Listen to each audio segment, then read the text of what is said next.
They said once you pass a certain age, you would have a higher risk pregnancy, and we were trying for a period of time without results. So I thought we needed help. I had a lot of self-doubt because I wasn't sure what was wrong, what was the issue. Was it biological, psychological?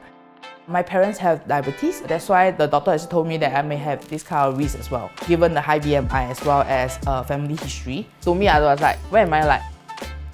So many families are trapped in cycles of unhealthy choices and unhealthy behaviors. If a grandmother has diabetes, then it could be that the mother could have gestational diabetes. It puts their child at risk of being born larger for gestation. Since 70% of children who are obese go on to remain obese as adults, the cycle goes on and on.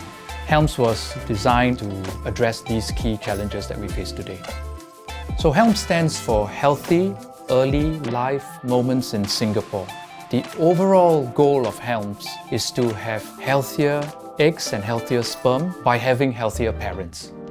Actually, I love kids since young, and also, dream to think that, having a kid in a family just like complete it. Having 1 or 2 is fine. 3 will be a blessing. Ever since we know that we have a child, somehow fulfill my dreams. Yeah. I only managed to give birth to her when I'm 33. After give birth, I received a letter from KKH that invite first 500 mothers who's interested to get pregnant again and then join this program, and they will help you to have a smoother kind of pregnancy journey. Given that I want to have a second kid, so I thought maybe have this program will help me to reduce the risk or something that I will have on the second one. The first one was quite a traumatic experience in a way for my wife. When I was having her, we're doing the Down syndrome test, and I actually been told that she was in the high risk one. So I have to go to a further scan to make sure that she's normal. Having the high risk thing really scarred us for the first round. So in order to get ready a second child, to ensure that everything is smooth, so that's why we thought that maybe this program can help me in other ways. Yeah. So we only decided to try when I was about 34 years old. We tried for a period of time, about a year, but we couldn't conceive. We didn't know what were the intricacies involved to conceive. We thought as long as you had sexual intercourse regularly, you would naturally conceive. So we also didn't know that the fertility rate of a woman is affected by age as well. When I saw the advert on HELMS, it was actually very good because they actually said that they will support you from preconception all the way to when the child is 18 months. I was very interested to learn more from the experts on how to go about looking after my child.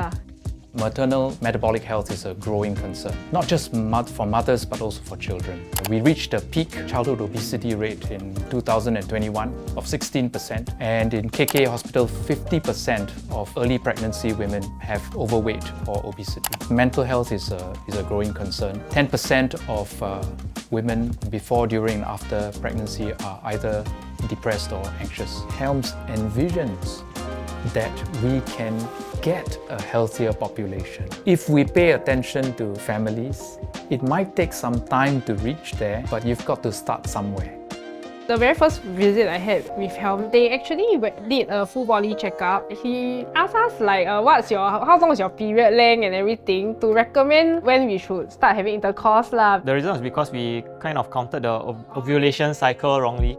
So he actually recommended us a certain window where we can do it, and we're like, oh, we didn't know that we count wrongly. During that first checkout, there's quite a few tracker activity that we have to do. And then this ring here, Aura ring here, we have to really wear it every day. The data will actually collected on the Aura ring app, and it will just send to KK. And then for us, we also have to do a weekly weight taking, and also to trace your supplement that they're given to us to really give us enough nutrition to prepare for the next pregnancy. My weight was actually 96, close to 97 kg. But after that program, 3 to 4 months later, I was down for until 81 kg. One of the misconceptions of pregnancy is that you shouldn't exercise because it will kind of harm your fetus. Because it's our hobby, so we didn't really want to give up on that. So we kind of checked with the gynecologist. They were actually really very supportive. Because of my higher BMI, when I got pregnant, they recommended that I shouldn't have weight gain over a certain range. And that was very useful because usually people tell me that when you're pregnant, you can eat anything you want because you're eating for 2 people. People believe that a mother needs to eat for 2 when she's pregnant. If you were to look into science, it tells us it's 25% more, so 1.25 times. I think it was helpful to know that you actually still need to watch your diet and exercise, and to make sure that I was within a certain weight range lah. Otherwise, I have higher risk of developing like gestational diabetes or the high blood pressure and all the pregnancy-related complications. So the health system provides a model of care that is quick, almost very fast, you know. The health system is actually designed for the old challenges, but the new challenges are long-term challenges. So new challenges require a new model of care. For us as a couple, pregnancy can be a very mysterious journey. It was good to have the support of professionals to kind of guide us through lah. I'll recommend HELMS to anybody who's like thinking of conceiving or is trying to conceive. Otherwise, the journey would have been a very lonely one. So it's very good to have a support of an entire team behind you lah. It depends individual how you use that information and how motivated you are to achieve that stage that they plan for you. I'm always looking forward every day, each day to really welcome my second one.